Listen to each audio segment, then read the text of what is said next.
अस्मद्गुरुपरमगुरून्यतिवरपूर्णौ सयामुनं रामं पद्माक्षनाथषडजित्सेनेशरमारमापतीन् वन्दे वन्दे वृन्दावनचरं वल्लवीजनवल्लभं जयन्ती सम्भवं धाम जयन्ती विभूषणं श्रीमान् वेङ्कटनाथार्य कवितार्केसरी वेदान्ताचार्यो मे सन्निधत्तां सदा कृति வன்பெருவானகமுய்ய அமரருய்ய மண்ணுய்ய மண்ணுலகில் மனுஷருய்யா துன்பமிகு துயரகலாயர் ஒன்னில்லாச் சுகம் வளர அகமகிழும் தொண்டர் வாழா அன்பொடு தென்திசை நோக்கி பள்ளி கொள்ளும் மணியரங்கன் திருமுற்றத்தடியார் தங்கள் இன்பமிகு பெருங்குழு கண்டு யானும் இசைந்துடனே எண்ணுகளோ இருக்கு நாளே.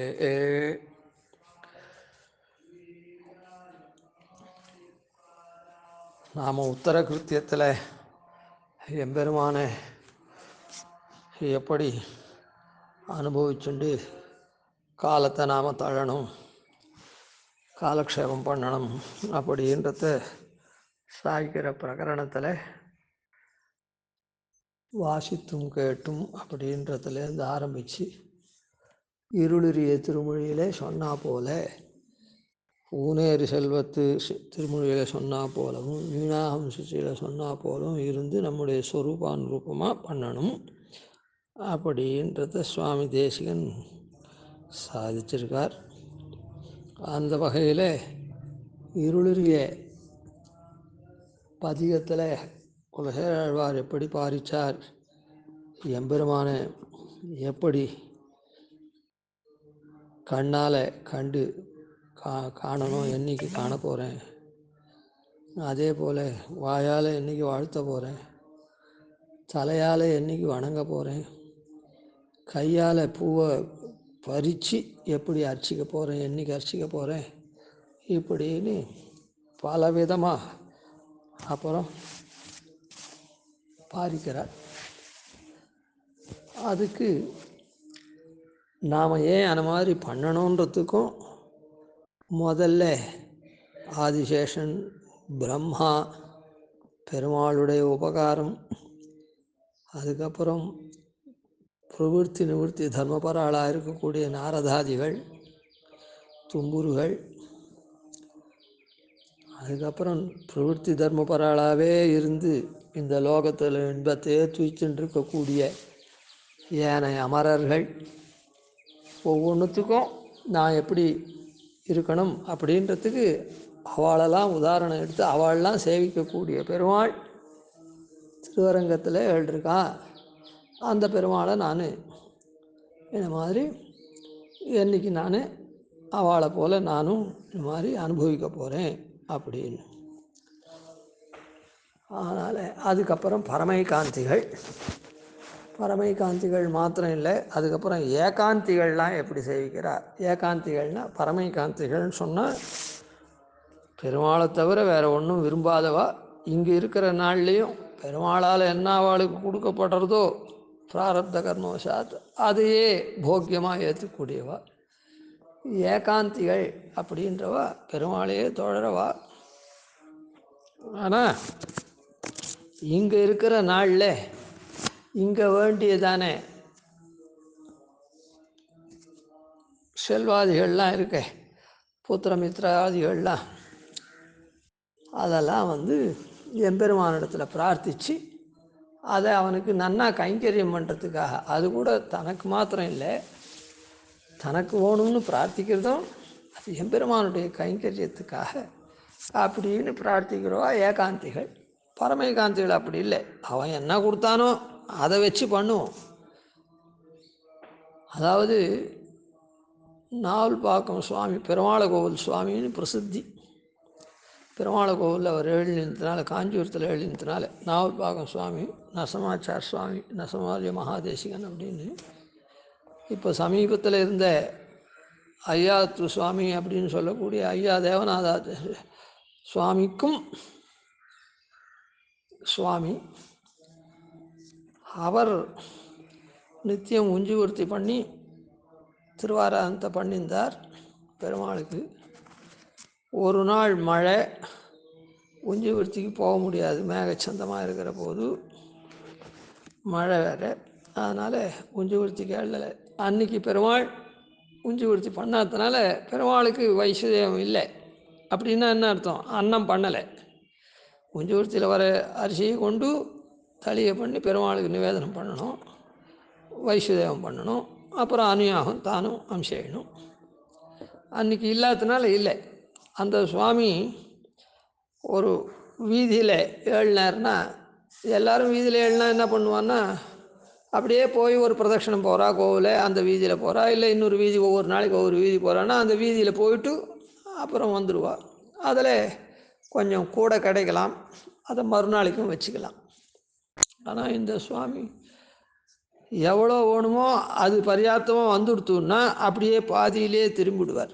இன்னி திருவாராயணத்துக்கு என்ன வேணுமோ அது தீர்ந்து போச்சு, அப்படியே திரும்பிடுவார். அதனால் நாளைக்குன்றது இல்லை. அதோடு கூட திருநக்ஷத்திராதிகள், சுவாமியினுடைய திருநக்ஷத்திரம், சுவாமியினுடைய ஆச்சாரிய திருநக்ஷத்திரம், ஏதோ அந்த மாதிரி விசேஷங்கள் எதனா வந்ததுன்னா கூட சிஷ்யாள் கொண்டு வந்து சமர்ப்பிக்கக்கூடிய திரவியத்தினால ததியாராதனை நடக்கும் சுவாமி திருமாளிகையில். இந்த சரித்திரம்லாம் அவசியம் கேட்கணும். எப்படிலாம் இருந்திருக்கா இப்போது 100 வருஷத்துக்குள்ளே. அந்த சுவாமி 1960 அந்த மாதிரி தான் பரம வச்சுருப்பார், 60களில் தான் பரம வச்சுருப்பார். அந்த சுவாமியை அடியேன் கூட ஒரு தடவை சேவிச்சிருக்கேன். ரொம்ப ஆசக்தியாக எழுதிருக்கிற சமயத்தில், ரொம்ப அதிபால்யத்தில் தாப்புனார் அழிச்சின்னு போய் தானே சமைச்சிருக்கார். அதனால் இப்போ சமீப காலத்தில் கூட இப்படிலாம் மகான்கள் இருந்திருக்கா. இப்போ அந்த மாதிரி இதெல்லாம் இந்த காலத்துக்கு ஒவ்வாது அப்படின்னு சொல்லிட்டு இருக்கோம். இருக்கட்டும். அந்த சுவாமி திருநக்ஷத்திராதிகள் நடந்ததுன்னா அது அப்போது எப்படி உஞ்சிவிருத்திலன்னா, அதான் உஞ்சிவிருத்தி இவர் போய் எடுக்கிறது, சிஷ்யாள் சச்சிஷ்யாள் சத்ரவீத்தை கொண்டு கொடுத்தாள்னா அதை பற்றி அதனால் அப்போது அவள் என்ன திருநக்ஷத்திரத்துக்கு உத்தேசித்து தானே கொடுக்குறா, சமர்ப்பிக்கிறா. அந்த திருநக்ஷத்திரத்துக்கு உண்டான எல்லாம் ஆயிடுச்சுன்னா அன்றைக்கி மத்தியானமே எல்லாத்தையும் மீந்திருக்கிறது, கடுகு மிளகா உப்பு எதுவாக இருந்தாலும், வெல்லம் கல்கண்டு எதுவாக இருந்தாலும் அவளுக்கு அப்படியே கொடுத்துருவாராம் தன்னை சேவிக்க வரவாளுக்கு. அதனால் மறுநாளைக்கு ஒன்றும் கிடையாது. எதுக்குன்னா அந்த மாதிரி விசேஷத்தெல்லாம் எப்படி பண்ணுவார் அவர் அப்படின்னு ஒரு சந்தேகம் வரும்போது, நமக்கு எல்லாம் சந்தேகம்தான், அதுவும் நல்ல வாழ இடத்துல நிறைய சந்தேகம் வரும். அதுக்காக அதை சொன்னேன். அதை அந்த மாதிரி உடனே விநியோகம் பண்ணிடுவாராம். அந்நியது அந்த மாதிரி இருந்த மகான் அவள் தான் பரமேகாந்திகள். இப்போ எதுக்காக சொல்ல வந்தேன்னா, அதான் அன்னைக்கு பெருமாளுக்கு இதை சமர்ப்பிச்சுட்டு அப்படியே நின்றுடுவார். இந்த விற்த்தாந்தத்தை கூறத்தாழ்வார் விஷயத்தில் கேட்டிருக்கலாம். அதாவது ஆண்டாளம்மா இது மாதிரி கூறத்தாழ்வார் உஞ்சிவிருத்திக்கு போகாத வெறும் தீர்த்தத்தை பெருமாளுக்கு பத்திரம் புஷ்பம் தலம் தோயம்னு தோயத்தை வச்சு திருவாராயணம் பண்ணிட்டு வாய் மூன்று இருக்கார். ராத்திரி அரவணை ரங்கநாதன் அபிஷேகிச்சே அந்த சப்தத்தை கேட்டுட்டு உனக்கு எல்லாம் நடக்கிறது, இங்கே ஒரு அடியான் வந்து இப்படி சமப்படுறானே அப்படின்னு உனக்கு இல்லையே அப்படின்னு சொன்ன உடனே பெருமாள் அப்படி நினச்சி அவள் இது பண்ண உடனே பெருமாள் சகல பரிஜனத்தோடும் தன்னுக்கு எப்படி அந்த தளிகை வருதோ அதே மாதிரியான கௌரவத்தோடு அந்த பிரசாதத்தை தாம் செஞ்ச பிரசாதத்தை கொண்டு கொடு அப்படின்னு பெரிய பெருமாள் நியமனம் பண்ணான்னு கேட்டிருக்கோம். அதுக்கப்புறம் எத்தனையோ மகான்கள் அந்த மாதிரி இருந்திருப்பா. அதை பிரத்யக்ஷமாக இப்போது 100 வருஷம் இல்லை, இன்னும் 60 வருஷம்தான் ஆயிருக்கு அந்த சுவாமி திருநாட்டுக்கு ஏழி. அதனால் 60 வருஷம் கிட்டத்தட்ட. அவர் வந்து மறுநாளைக்கு அதான் அன்னைக்கு உஞ்சிவிருத்திக்கு ஏழலை, அதனால் பெருமாளுக்கு வைஷ்ணதேவம் இல்லை. அதுக்கப்புறம் காஞ்சிபுரத்தில் இன்னொரு தாத்தாச்சார், அந்த சுவாமி அவர் ஆட்யர் சாயங்காலமாக அந்த சுவாமிக்கு போய் அமுதுபடியெல்லாம் கொண்டு கொடுத்து சாயங்காலமாவது அன்ன வைஷ்ணதேவம் பண்ணணும் அப்படின்னா அன்னத்தை பண்ணி வைஷ்ணதேவம் பண்ணணும். அது இல்லைன்னா பெருமாளுக்கு திருவாராயணம் பண்ணணும், வைஷ்ணதேவம் பண்ணணும், திருவாராயணம் பண்ணவாளும் சாப்பிடணும். அந்த குடும்பமும் அதிதிகளோட. கார்த்தால் ஒன்றும் இல்லை, அதனால் சாயங்காலமாவது அன்ன வைஸ்வதேவம் பண்ணணும் அப்படின்னு பிரார்த்திச்சாராம். ஏன் இது பெருமாளுக்கு சாயங்காலமாவது தளியை சமர்ப்பிக்கலாம் அப்படின்னு சொல்ல, இல்லை சாயங்காலமாவது சுவாமி அம்சேயனும் தளியை பண்ணி அப்படின்னு ஏன் சொல்ல, அது அந்த மாதிரி பிரார்த்திக்கிறது தப்பு.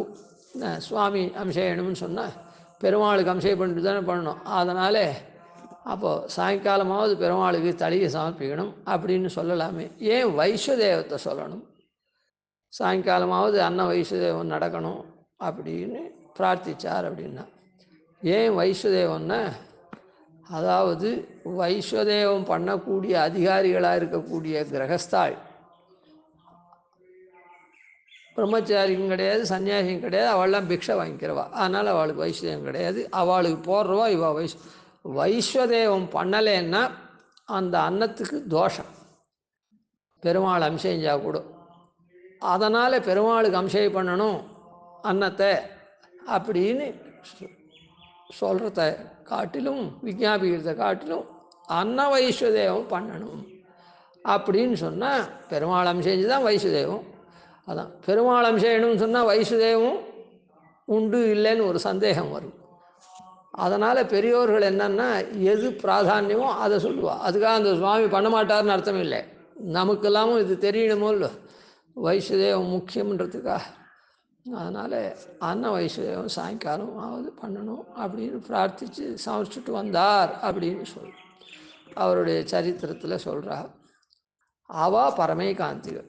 பெருமாள் இன்னைக்கு கொடுத்தா சரி, கொடுக்கலையா சரி. ஆனால் ஏகாந்திகள்ன்றது பெருமாளுக்கு கைங்கரியம் பண்ணணும். இந்த மாதிரி தீர்த்தத்தை சாப்பிட்டு இருந்தால் கைங்கரியம் பண்ண முடியுமா? அப்புறம் பசங்கள்லாம் நல்லா வளரணும், உத்தரோத்திரம் பெருமாள் கைங்கரியம் பண்ணணும், குடி குடியாக செய்யணும்னு அதுக்கு உண்டான சில சௌகரியங்கள்லாம் இருந்தால் தானே பெருமாள் கைங்கரியத்தை நாம் இங்கே பண்ண முடியும். இப்போ அவள்லாம் என்ன பண்ணுவா? பெருமாள் எவ்வளோ சக்தி கொடுக்குறே அந்த சக்தி அனுபவம் அந்த சுவாமி பாராயண கோஷ்டி, அதோ மீதி கைங்கரியங்கள்லாம் இப்போது தானும் வந்த திவ்யதேசங்கள், அமுதுபடி, திருமாலை, திருவிளக்கு அப்படின்லாம் சொன்னார்னா அந்த மாதிரி பண்ணுறதுக்கெல்லாம் ஒன்றுமே. அதனால் பெருமாள் இடத்துலையே அந்த மாதிரி சௌகரியங்கள்லாம் யாச்சிக்கக்கூடியவாள் ஏகாந்திகள் அப்படின்னு. அதனால் பரமேகாந்திகள் சேவிக்கக்கூடிய பெருமாள், ஏகாந்திகள் சேவிக்கக்கூடிய பெருமாள். பெருமாள் இப்படி இந்த லோகத்தை தானே நேரம் எப்படி விரோதி நிரசனமெல்லாம் பண்ணி ஆசிரித்தாளை காப்பாற்றுறான்றது சொன்னார். பொதுவாக லோகம் மொத்தத்தையும் எப்படி பெருமாள் எப்பவும் காப்பாற்றுறான், பஞ்சாயுதங்களையும் கருட்மான்லாம் கொண்டு அவளெல்லாம் வச்சு எப்படி காப்பாற்றுறான் அப்படின்லாம் சொல்லி இந்த மாதிரிலாம் பண்ணார். அவள்லாம் எப்படி, அதனால் அப்படிப்பட்ட பெருமாள் இடத்துல அந்த பெருமாள் திருவரங்கத்தில் பள்ளி கொண்டிருக்கான், அவனிடத்துல எப்படி சேவிக்கணும் அப்படின்றத சொன்னார். இப்போது அங்கே இருக்கக்கூடிய பாகவதாள் இருக்காளே, அவள்லாம் மங்களாசாசன பராள். பாகவதர்கள்லாம் மகான்கள்லாம் மங்களாசாசன பராள். அந்த மங்களாசாசன பராள் சேவிக்கிறாளே, அந்த குழுவோட கூட நான் அவளோட சேர்ந்து என்னைக்கு நான் இருக்க போகிறேன் அப்படின்னு, அந்த குழுவோடன் சேர்ந்து நான் என்னைக்கு இருக்க போகிறேன் அப்படின்னா, நானும் எம்பெருமான மங்களாசாசனம் பண்ணிட்டேன் அப்படின்னு இல்லை, அந்த மங்களாசாசனம் பண்ணுறவாளோட இசைந்து நான் இருக்கேன்னா அவள் நம்ம ஏற்றுக்கக்கூடிய தன்மையிலே, அதாவது அவள் பக்கத்தில் நாம் நின்று அவளுடைய அபிமானத்தை பெறக்கூடிய அளவுக்கு நாம் சுச்சி ருச்சியாக இருந்து, சாஸ்திர விஸ்வாசாலியாக இருந்து, அவள் இடத்துல பணிவிடையெல்லாம் பண்ணி இருந்தால் அவளோட கூட அவள் பெருமாளை சேவிச்சே நாமும் இருக்க முடியும். அதனால் இதில் இன்பமிகு பெருங்குழவு கண்டு யானும் இசைந்துடனே என்னுகொலோ இருக்கு நாளே. அடியார் தங்கள் அந்த இன்பமிகு பெருங்குழு இருக்க அதை கண்டு யானும் இசைந்து அவளோட சேர்ந்து என்னுகொலோ இருக்குனாலே, அவள் அப்படி மங்களாசாசனம் பெருமாளை பண்ணுறாளே, அவள் எப்படி மங்களாசாசனம் பண்ணுறா? லோகம் மொத்தம் வாழணும், லோகா சமஸ்தா சுகினோ பவந்து அப்படின்ற ரீதியில் இப்படியெல்லாம் பண்ணக்கூடிய மகான்கள் பெருமாளை சேவிக்கச்சே நானும் அவளோட இசைஞ்சு என்னைக்கு இருக்க போகிறேன் அப்படின்றத பிரார்த்திக்கிறேன். இந்த இடத்துல ஒவ்வொரு இடத்துலையும் ஞாபகம் வச்சுக்கணும், இவர் ராஜாவாக இருக்கார், அதனாலே அந்த ராஜான்ற அந்த கௌரவ அதிசயத்தெல்லாம் விட்டு நான் இவாளோட என்னைக்கு சேர்ந்துட்டு போகிறேன் அப்படின்னு அவர் சுவானுசந்தானம் பண்ணுறதையும் நாம் சேர்த்துக்கணும். இது நமக்கும் உண்டானதானதுனால அதான். அப்போது அவளுக்கு தகுந்த மாதிரி நாம் இருந்து அந்த பாகவத பரிசரத்தில் நம்மையும் அவள் கோஷ்டியில் கூட நிற்க வச்சுக்கிறது தான். புரியுதா?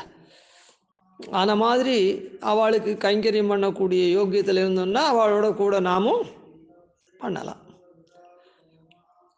அந்த மாதிரி என்னைக்கு ஆக போகிறது. அவள் எப்படி பண்ணுறா அப்படின்னா, வன்பெருவானகமுய்யா, அதாவது பெருமாளுடைய சிருஷ்டியில் தேவ மனுஷ திரியக் ஸ்தாவரம்னு 4 அந்த வானகம் இருக்குதே, தேவர்கள் இருக்கக்கூடிய தேவலோகம் இருக்குதே, அந்த தேவர்கள் தேவலோகமெல்லாம் வாழணும். ஏன்னா அவள் தான் இந்த லோகம் மொத்தத்தையும் காப்பாற்றுறவா. பெருமாளுடைய பிரதிநிதியாக இருந்து பெருமாள் அவளை நியமிச்சிருக்கான். ராஜா எப்படி மந்திரிகள்லாம் நியமித்து அங்கங்கே பார்க்க சொல்கிறானோ அதுபோல் பெருமாள் தேவர்கள்லாம் நியமித்து நம்ம ரட்சிக்க சொல்கிறான் இந்த லோகத்தெல்லாம். அதனால் வன் பெருவானகம் உய்யா, அந்த பெருமை மிகுந்ததான வானகம். என்ன பெருமை அப்படின்னு சொன்னால், அந்த எம்பெருமானுடைய அனுகிரகம், எம்பெருமானவை ஆராதித்து யாக யஜ்ஞாதிகள்னாலே பூர்வத்தில் ஆராதித்து எம்பெருமானுடைய பிரீத்திக்கு பாத்திரமாக எம்பெருமானுக்கு அவிசாவா தந்தத்தினால அவள் பண்ணக்கூடிய யாகத்தில் இந்த மனுஷர்கள்லாம் அவளுக்கு அவிச தரும்படியான அந்த ஸ்தான விசேஷத்தில் வச்சுருக்கான். அப்படி அந்த ஸ்தான விசேஷத்தில் இருக்கக்கூடிய வாழக்கூடிய இது எப்படி இருக்கும்? அந்த லோகம் உயர்த்தியாக இருக்கும்.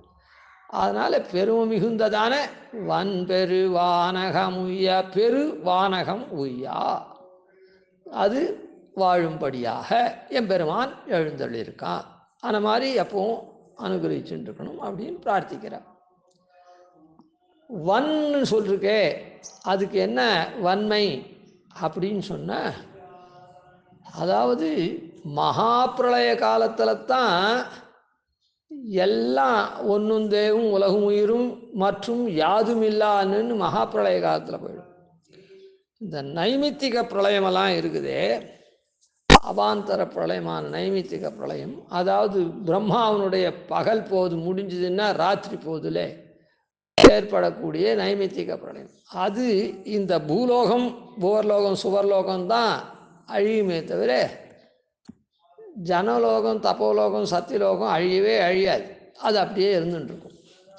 மகர்லோகம் மாத்திரம் இப்படியும் இருக்கும் அப்படியும் இருக்கும். அதாவது லோகம் இருக்கும், அதில் ஒன்றும் காரியாதிகள்லாம் ஜீவராசிகள்லாம் இருந்து ஒன்றும் காரியமெல்லாம் நடக்காது அந்த மாதிரி. ஆனால் இப்படி தேவலோகங்கள்லாம் நைமித்திக பிரளய காலத்தில் கூட இருக்கும். மகா பிரளய காலத்தை விட்டுடுவோம், அப்போ ஒன்றுமே கிடையாது. அதனால் பிரம்மாவுக்கு 100 வருஷம் ஆயுசுன்னா 100 × 360 நாள் வச்சுப்போம், இருக்குதோ இல்லை, 36,000 நாள். அவாந்தர பிரளயம் 36,000 தடவை வருமோ இல்லை, அப்போல்லாம் அது அழியாது இருக்கக்கூடியது. அதனால் அப்படிப்பட்ட வன்மை அதுக்கு. வன் பெரு வானகமுய்யா, அந்த வானகத்தில் யார் வசிப்பா? இந்த இடத்துல எம்பெருமானுக்கு யார் ஹவிஸ சமர்ப்பித்தாலோ தங்களுடைய யாக யஜ்ஞாதிகளில், அவளுக்குத்தான் அந்த வானகத்தில் இடம். அந்த தேவர்களாக அவள்லாம் போகிற. ஏன் தேவர்களாக போனால் என்ன? இந்த மனுஷர்கள்லாம் அவளுக்கு அவிச தர, அவள் பூர்வத்தில் எம்பெருமானுக்கு கொடுத்துருக்கிறதுனால அவளுக்கு அந்த அவிச மனுஷர்கள்டேருந்து பெறக்கூடிய பாக்கியத்தை எம்பெருமான். அதனால் அவளுடைய உலகம் சாதாரணமாக வானகம்னு சொல்லி தனியாக சொல்லிட்டாக்கா அதில் உள்ள வாழ்னும் எடுத்துக்கணும். ஆனால் இந்த இடத்துல தனியவே சொல்கிறதுனால இது லோகமே வாழணும். இப்போது நீ நன்னா இருக்கணும்பா அப்படின்னு சொன்னால் என்ன அர்த்தம்? குடும்பத்தோடு நீ நன்னா இருக்கணும்னு அர்த்தம். குடும்பத்தில் இருக்கிறவர்களுக்கெல்லாம் பல விதமான ஹானிகள் வந்து இவன் மாத்திரம் நன்னா இருந்தால் போருமா? அப்புறம் வீடு வாசலோடு நன்னா இருக்கணும்னு அர்த்தம். நீ ரொம்ப சௌக்கியமாக இருக்கணும்பா, சுகவாழ்வு வாழணும் அப்படின்னு சொன்னால் தங்கக்கூடிய வீடு வாசல் அது இது அதெல்லாம் நன்னா இருக்கணும். வீட்டு உள்ளே இருக்கக்கூடிய பந்து மித்திராளிகள்லாம் நன்னா இருக்கணும். அப்படி நீ நன்னா இருக்கணும்னு அர்த்தம் இல்லையா? அதனால் இப்போது இந்த இடத்துல தனியே சொல்ல வன்பெரு வானகம் உய்ய அமரர் உய்யா. அதனால் அந்த லோகமும் நன்னா இருக்கணும், அமரர் அதில் இருக்கக்கூடிய தேவர்களும் உய்ய வேணும். மண் உய்யா, இந்த பூலோகம் நன்னா இருக்கணும். மண் உலகில் மனுஷர் உய்யா, அந்த மண் உலகில் யார் இருக்கா? மனுஷர். அந்த மனுஷர்கள் வாழ வேண்டும். அது வாழறதுக்காகவும் உய்யன்னா உய்வதற்காக அப்படின்னு அர்த்தம். துன்பமிகு துயரகல அயர் ஒன்னில்லா சுகம் வளரா. இந்த மண்ணுலகில் தேவலோகத்தில் இருக்கவாளும் சரி, மண்ணுலகில் இருக்கவாளுக்கும் சரி, துன்பத்தை கொடுக்கக்கூடியதான பிரம்மாவுக்கு மதுகைடபால் அடிச்சுட்டு போகிறான். சிவனுக்கு பாணாசுர யுத்தத்தில் புறமுது காட்டின்னு போகிற திட்டத்து அதே பாணாசுர யுத்தத்துலேயும் ஆச்சு, இதுவும் எங்கேயும் தான் சிவனுக்கு ஏகப்பட்ட இது இருக்குது.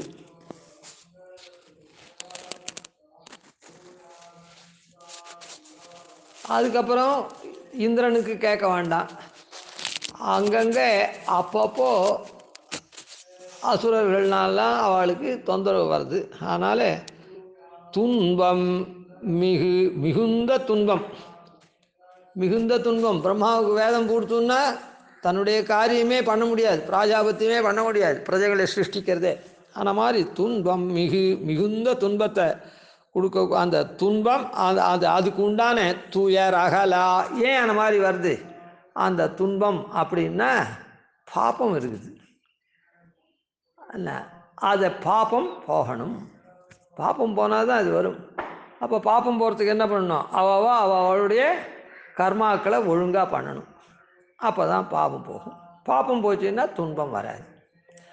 துன்பமிகு துயரகல, இது தேவதைகளுக்கும் சரி மனுஷாளுக்கும் சரி. அயர் ஒன்றில்லா சுகம் வளரா. அந்த பாப்பம் போகணும்னா துன்பம், மிகுந்த துன்பத்துக்கு காரணமான பாப்பம் போகணும். அப்படி பாப்பம் போகணுன்னா என்ன பண்ணணும்? அயர் ஒன்றில்லா, அந்த அஜ்ஞானம் இருக்கக்கூடாது. பிரதானமான அயர்வு ஒன்றில்லா, அயர்வு ஒன்றுமே இல்லாத அப்படின்றது காட்டிலும் அயர்வில் ஒன்றாக இருக்கக்கூடியது என்னது? அகங்காரம் மமகாரம் எம்பெருமானோட போட்டி போடுறது இருக்குதே, அது இல்லாத இருக்கணும். அயர்வு ஒன்றில்லா, அயர்வு இல்லான்னு சொல்லலை, அயர்வு ஒன்றில்லா அப்படின்னு. அந்த அயர்வில் ஒரு விஷயம், ரொம்ப அஜ்ஞானத்தினால் எவ்வளவோ அஜ்ஞானங்கள் நமக்கு இருக்கும். ஆனால் அந்த அஜ்ஞானத்தினால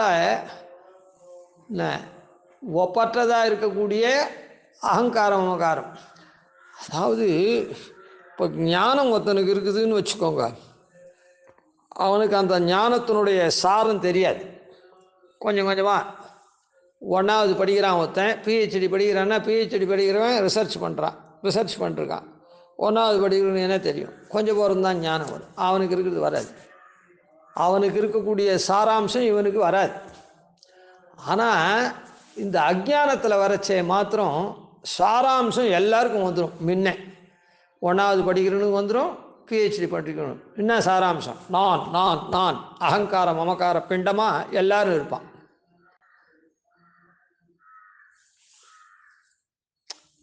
ஞான காரியமாக இருந்துச்சே அவனுக்கு தகுந்த ஞானத்துக்கு உண்டானது தான் ஏதோ அவனுக்கு உண்டாக இருக்கும். அதனால் நிறைய ஞானம் பெற்றாதான் அந்த ஞானத்தினுடைய சாரம் மேலே வரும்.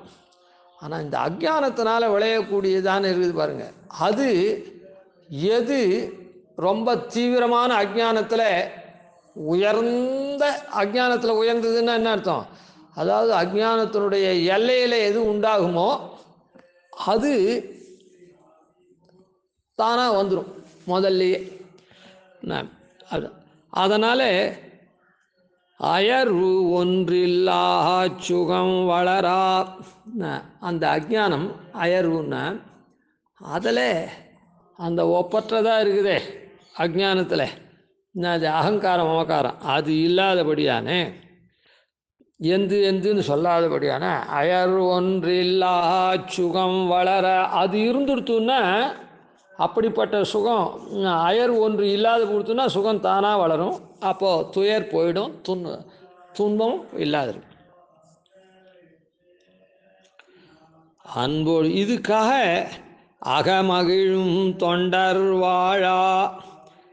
இந்த அகத்தில் தொண்டர்கள் இருக்காளே, எம்பெருமானுக்கு கைங்கரியம் பண்ணி உள்ளுக்குள்ளேயே புலகாங்கிதம் அடையிறா. ஆஹா, எம்பெருமான் நம்ம கைங்கரியத்தை இன்றைக்கி சீகரித்தான், இப்படி நம்ம கொண்டு கைங்கரியம் பண்ணிண்டான் அப்படின்னு என்னையும் பார்த்து என் இயல்பையும் பார்த்து அப்படின்னு நமக்கு ஒன்றும் இல்லாத விஷயம் கூட நம்ம கொண்டு கைங்கரியம் பண்ணி வச்சுட்டானே அப்படின்னு அகமகிழும் உள்ளுக்குள்ளேயே அவள் மகிழக்கூடியவாளாக இருக்கா. மனசுக்குள்ளே தொண்டர் வாழ, அப்படிப்பட்டவாள் வாழணும் உன்னுடைய கைங்கரிய பரவாயில்ல. இதுக்காக பெருமாள் என்ன பண்ணுறான், இப்படிலாம் இருக்கிறதுக்கு அன்போடு தென்திசை நோக்கி பள்ளி கொள்ளும் அணியரங்கன். பெருமாள் ரொம்ப பிரீத்தி கொண்டு தென்திசை நோக்கி பள்ளி கொண்டிருக்கான். எப்படின்னா, பெருமாளுக்கு தான் கிருஷி பண்ண, தான் சிருஷ்டித்த உலகம் திருந்தறது அப்படின்னா பெருமாளுக்கு அப்படியே பிரீத்தி. ஆழ்வார் கூட சொல்கிறாரோ, கண்டோம் கண்டோம் கண்டோம் கண்ணுக்கினியன கண்டோம், திரியும் கலியுகம் நீங்கி தேவர்கள் தாமும் புகுந்து பெரிய கிதையுகம் பற்றி பேரின்ப வெள்ளம் பெருக கண்டோம் அப்படின்லாம் சொல்கிறாரோ. அதனால் கலியுகம் நீங்கி கிருதயுகம் போல இருக்குது அப்படின்னு சொன்னால் அதெல்லாம் வெள்ளம், அது சந்தோஷம். அந்த மாதிரி பெருமாளுக்கு இவன் பாபத்திலேருந்து விலகி பாபரத்தனாக இல்லாமல் தெய்வ காரியத்துக்கு வந்துட்டான்னா, இந்த பக்கம் திரும்பிட்டான்னா பெருமாளுக்கு அவ்வளோ சந்தோஷம். ஆஹா, நாம் பயிர் வச்சது இப்போ செழிப்பாக வளர்றது, இத்தனை நாளாக ரொம்ப நோஞ்சையாக இருந்தது, செழிப்பாக வளர்றதுன்னு சந்தோஷம். அதனால் அன்போடு பார்க்குறான். என்ன தென் திசையில் என்ன இருக்குது, தெற்கு திசையில் அப்படின்னா, இத்தனை நாளாக ராட்சசாள் அந்த ராவணன் ஆண்டத்தினால மொத்தம் ராட்சச பூண்டாக இருந்தது. இப்போது ராவணன் மடிஞ்சுட்டான். அதுக்கப்புறம் அங்கே இருக்கிறவாள்லாம் ரொம்ப நல்லவாள் ஆகிட்டான். ஏன்னா ஆள்றவன் இத்தனை நாளாக துஷ்டனானதுனால அவனுடைய நியமனத்தின் பேரில் தறிகட்டு அவன் இருந்தான். இப்போ அந்த துஷ்ட ராஜ்யம் போயிடுத்து, விபீஷணன் ஆள்றான். அதனால் மகாத்மா ஆள்றதுனால அவள் இல்லாமல் நல்லவாளாக இருக்கா. அதனால் இப்படி அந்த லங்காபுரியே மொத்தம் ராவணங்கள் இருந்து தீய காரியத்தை பண்ணி ராட்சச விருத்தியை பண்ணி இந்த மொத்தம் இப்போது தேவகாரியம் பண்ணுறதுக்கு ஆரம்பிச்சிருச்சு. அதனால் பெருமாளுக்கு அவ்வளவு சந்தோஷம். ஏன்னா ஆள்றவன் விபீஷணோகி தர்மாத்மா நது ராட்சச சேஷ்டிதா. எப்போ அங்கே லங்கையில் இருக்குச்சேவே சூர்பனக சொன்ன வாக்கியம், நான் விபீஷணன் எனக்கு ஒரு அண்ணா, அவனுக்கு ராட்சச சேஷ்டித்தனே இல்லாதவன் அப்படி. ஆன மாதிரி பிரசித்தியாக இருக்கும் ஆள்றான்னா, யதா ராஜா ததா பிரஜா. இதுக்கு முன்னே இருந்த ராஜா மகாமட்டமாக இருந்தான், அதனால் இந்த ஜனங்களும் அப்படி இருந்தது. இப்போ ராஜா நல்லவனாக இருக்கான், மகாத்மாவாக இருக்கான் அவனும். அதனால் பெருமாளுக்கு உற்சாகம். அன்போடு தென்திசை நோக்கி பள்ளி கொள்ளும். அதனால் அவளை அப்படியே கட்டாட்சிச்சுருக்கான்.